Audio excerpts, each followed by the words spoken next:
Assalamualaikum warahmatullahi wabarakatuh. Alhamdulillahirabbil alamin wa bihi nasta'in wa ala umurid dunya waddin wassalatu wassalamu ala asrofil anbiya'i wal mursalin wa ala alihi washabihi ajmain amma ba'd. Yang terhormat Ibu Tina Rahayus selaku dosen pembimbing mata kuliah bisnis pengantar Prodi Manajemen kelas I, serta teman-teman yang saya banggakan. Puji syukur marilah kita panjatkan kepada Allah Subhanahu wa Ta'ala atas rahmat dan karunia-Nya yang telah diberikan kepada kita berupa kesehatan. Tak lupa pula sholawat serta salam kita aturkan kepada baginda Rasulullah Shallallahu Alaihi Wasallam. Pada kesempatan kali ini kami dari kelompok 5 akan merepresentasikan tugas bisnis pengantar yang bertema kewirausahaan. Sebelumnya perkenalkan, nama saya Nanda Dita Fahrani dengan nomor NIM 202111450 dan disusul dengan rekan saya yaitu Muhammad Alvin Ardiansah dengan nomor NIM 202111449 dan Muhammad Fahrur Rizki dengan nomor NIM 202111451 dan yang terakhir yaitu Muhammad Abdul Ghafur dengan nomor NIM 202111452. Pengertian kewirausahaan. Wirausaha dari segi etimologi berasal dari kata wira dan usaha. Wira berarti pejuang, pahlawan, manusia unggul, berbudi luhur, gagah berani, dan berwatak agung. Usaha berarti perbuatan amal atau berbuat sesuatu. Sedangkan wirausahaan menurut Joseph Schumpeter tahun 1934 adalah seorang inovator yang mengimplementasikan perubahan-perubahan di dalam pasar melalui kombinasi-kombinasi baru. Kombinasi baru tersebut bisa dalam bentuk 1. Memperkenalkan produk baru, 2. Memperkenalkan metode produksi baru, 3. Membuka pasar yang baru, 4. Memperoleh sumber pasokan baru dari bahan atau komponen baru, dan 5. Menjalankan organisasi baru pada suatu industri. Usaha suatu kegiatan haruslah dilakukan dengan etika atau norma-norma yang berlaku di masyarakat. Bisnis etika atau norma-norma ini digunakan agar para pengusaha tidak melanggar aturan yang telah ditetapkan dan usaha yang telah dijalankan memperoleh simpati dan berbagai pihak.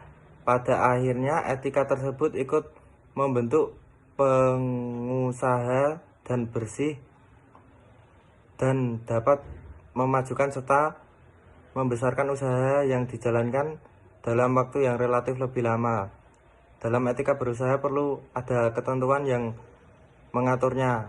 Adapun ketentuan yang diatur dalam etika usaha secara umum adalah sebagai berikut. A. Sikap dan perilaku seseorang pengusaha harus mengikuti norma yang berlaku dalam suatu negara atau masyarakat. B. Penampilan yang ditujukan seorang pengusaha harus selalu apik, sopan, terutama dalam menghadapi situasi atau acara-acara tertentu. Cara berpakaian. C. Cara berpakaian pengusaha juga harus sopan dan sesuai dengan tempat dan waktu yang berlaku. D. Cara berbicara seorang pengusaha harus mencerminkan usahanya sopan, penuh tata krama, dan tidak menyinggung atau mencela orang lain. E. Gerak-gerik pengusaha juga dapat menyenangkan orang lain. Hindari gerak-gerik yang dapat mencurigakan. Manfaat kewirausahaan yaitu 1. Menambah daya tampung tenaga kerja sehingga mengurangi pengangguran. 2. Sebagai generator pembangunan lingkungan pribadi, distribusi, dan kesejahteraan. Yang ketiga, berusaha mendidik karyawannya menjadi orang yang mandiri, disiplin, tekun, dan jujur dalam menghadapi pekerjaan. Yang keempat, berusaha mendidik masyarakat agar hidup secara efisien, tidak foya-foya, dan tidak boros. Sikap dan perilaku wirausahawan. Sikap yang harus dimiliki oleh wirausahawan yang pertama adalah mampu berpikir dan bertindak kreatif dan inovatif. Yang kedua, mampu bekerja tekun, teliti, dan produktif. Yang ketiga, mampu berkarya berlandaskan etika bisnis yang sehat.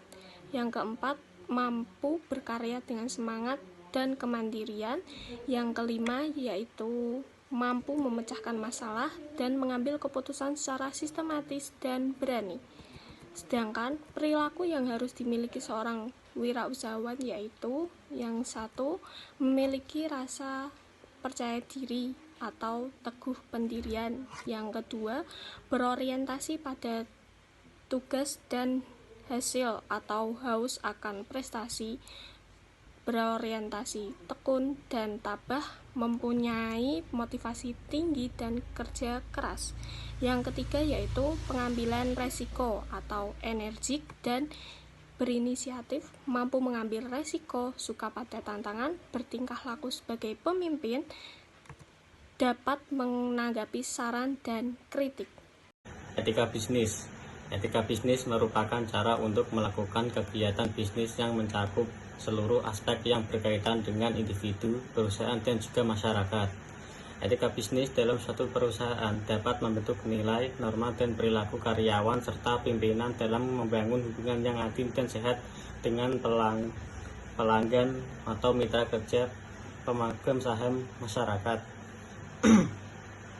Perusahaan meyakini prinsip bisnis yang baik adalah bisnis yang beretika, yakni bisnis dengan kinerja unggul dan berkesinambungan yang dijalankan dengan mentaati kaidah etika jalan dengan hukum dan peraturan yang berlaku. Etika bisnis dapat menjadi standar dan pedoman bagi seluruh karyawan termasuk manajemen dan menjadikannya sebagai pedoman untuk melaksanakan pekerjaan sehari-hari dengan dilandasi moral yang luhur, jujur, transparan, dan sikap yang profesional. Adapun jenis-jenis kewirausahaan. Wirausaha itu sendiri dapat dikelompokkan menjadi 3 jenis, yaitu 1. Founder, 2. General Manager, dan yang terakhir franchise. 1. Founders atau pendiri perusahaan. Founder sering dianggap sebagai wirausaha murni karena mereka secara nyata melakukan survei pasar, mencari dana, dan fasilitas yang diperlukan. Founders yaitu seorang investor yang memulai bisnis berdasarkan penemuan barang atau jasa baru atau yang sudah diimprovisasi. 2. General Manager. General Manager yaitu seorang yang mengepalai operasional perusahaan dalam menjalankan bisnisnya. 3. Franchise. Franchise yaitu seorang wirausaha yang kekuasaannya dibatasi oleh hubungan kontrak kerja dengan organisasi pemberi franchise. Dan kali ini saya akan menjelaskan jenis-jenis kewirausahaan lagi, dan tentunya lebih berbeda. Ya, berikut ini jenis-jenis kewirausahaan yang dilansir dari Ciputra SEO. Dan jenis-jenis kewirausahaan yang dilansir dari Ciputra SEO terdiri beberapa jenis, antara lain 1. Necessity entrepreneur. Necessity entrepreneur memiliki pengertian sebagai sikap mental menjalankan usaha karena terpaksa oleh keadaan. Yang kedua, repetitive entrepreneur memiliki pengertian sebagai sikap mental usaha yang cenderung meniru bisnis yang sudah pernah ada. 3. Redistributive entrepreneur. Pelaku usaha pada jenis ketiga ini menempatkan diri di antara pemilik proyek juga sebagai pelaksana proyek atau kontraktor.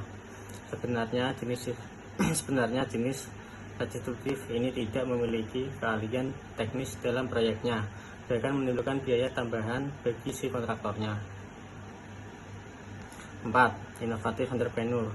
Jenis kewirausahaan yang terakhir adalah suatu sikap mental dalam usaha dengan selalu berpikir kreatif dan melihat peluang yang ada dan untuk ditingkatkan.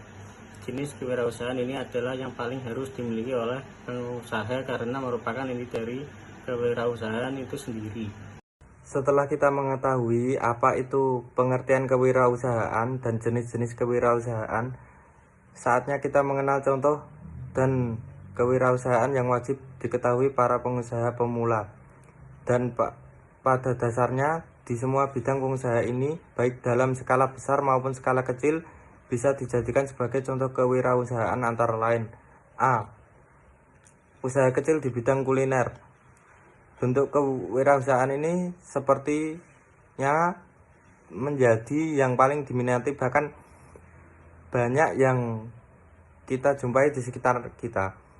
Pasalnya, jenis kewirausahaan usaha kecil di bidang kuliner ini memang tidak pernah sepi peminatnya, dan jenis kewirausahaan usaha kecil bidang kuliner ini sangatlah banyak, antara lain restoran, rumah makan, kafe, pedagang kaki lima, penjual makanan ringan, dan masih banyak lagi.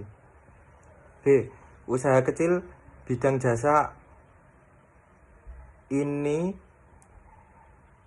pastinya berbeda dengan usaha bidang kuliner yang memiliki wujud produk kewirausahaan, dan dalam bentuk jasa ini rupanya tidak memiliki wujud produk atau benda, namun dapat dirasakan manfaatnya untuk konsumen yang menggunakannya. Pemilik usaha di bidang jasa ini harus memiliki wawasan luas tergantung dari jasa yang ditawarkan. Contoh dari kewirausahaan di bidang jasa ini antara lain jasa pembuatan website, jasa kecantikan, jasa desain grafis, jasa menulis artikel. C. Usaha kecil jual beli. Contoh kewirausahaan ini juga cukup banyak diminati dan melakukan tindakan usaha jual beli secara langsung. Contoh jual kendaraan pribadi, jual ponsel, jual hewan peliharaan, jual pulsa, dan lain sebagainya. Contoh kewirausahaan jual beli seperti ini dapat dilakukan secara online maupun offline. D. Usaha kecil di bidang agrobisnis. Tahukah Anda bahwa bidang pertanian dan peternakan tentunya menjadi komoditi yang paling banyak dibutuhkan manusia hampir setiap harinya. Usaha bidang agrobisnis seperti ini juga termasuk dalam contoh kewirausahaan karena ada permintaan dan pengambilan keuntungan di sana. Contoh budidaya ikan lele, peternak ayam, peternak sapi, budidaya hewan peliharaan, budidaya sayur dan buah, dan lain sebagainya. E. Usaha waralaba atau franchise. Contoh kewirausahaan yang terakhir serta paling marak saat ini adalah jenis usaha waralaba atau franchise. Usaha ini menggunakan sistem distribusi barang dan jasa melalui hubungan kerjasama dan pemilik usaha franchise store dan pemilik modal franchise. Beberapa contoh kewirausahaan jenis ini seperti KFC, Alfamart, Indomaret, dan lain sebagainya. Terima kasih. Demikianlah beberapa hal yang bisa kami sampaikan. Saya dan rekan tim saya mau izin pamit menutup presentasi ini. Sebelumnya, saya dan rekan tim saya meminta maaf yang sebesar-besarnya apabila di dalam penyampaian materi tadi mungkin ada kesalahan kata maupun beberapa materi yang kurang jelas. Dan kami sendiri menyadari bahwa presentasi ini masih banyak kekurangan dan kelemahan. Oleh sebab itu, kami sangat mengharapkan kritik dan saran Anda untuk menyempurnakan presentasi ini. Dan kami berharap semoga presentasi ini bisa bermanfaat baik bagi saya maupun teman-teman saya. Wassalamualaikum warahmatullahi wabarakatuh.